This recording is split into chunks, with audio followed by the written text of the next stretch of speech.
नमस्कार. शासन चार यूट्यूब चॅनलवर आपलं सर्वांचं खूप खूप स्वागत आहे.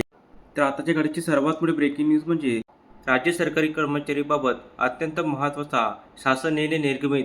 त्या संदर्भात वेबसाईटच्या माध्यमातून संपूर्ण अपडेट सविस्तरपणे पाहण्याला सुरू करूया.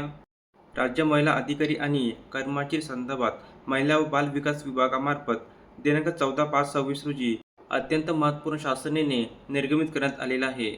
सदर शासन निर्णयानुसार नमूद करण्यात आले आहे की कामाच्या ठिकाणी महिलांचे लैंगिक छळापासून संरक्षण अधिनियम 2013 कलम 25 अनुसार या कायद्याच्या अंमलबजावणीच्या अनुषंगाने शासन संबंधित आस्थापनेकडून अथवा जिल्हा अधिकारी यांच्याकडून माहिती मागू शकते.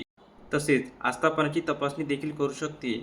महाराष्ट्र राज्यातील खाजगी तसेच सरकारी निमसरकारी आस्थापना, महामंडळे इत्यादी विस्तृत स्वरूपातील संख्या विचारात घेता प्रस्तुत प्रकरणी पोस्ट कायदा 2013च्या कलम 25 नुसार तपासणी करण्यासाठी अधिकारी प्राधिकृत करण्याची बाब शासनाच्या विचाराधीन होती. त्यानुसार तपासणी करण्यासाठी निर्णयामध्ये नमूद अधिकाऱ्यांना प्राधिकृत करण्यात येत आहे.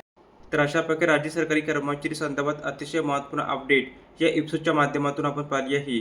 जर हा व्हिडिओ आपल्याला आवडला असेल तर चॅनलला नक्की सबस्क्राईब करा, लाईक करा, कमेंट करा आणि निश्चित नवीन अपडेट मिळण्यासाठी शासनाच्या यूट्यूब चॅनलला सबस्क्राईब करायला अजिबात विसरू नका. धन्यवाद.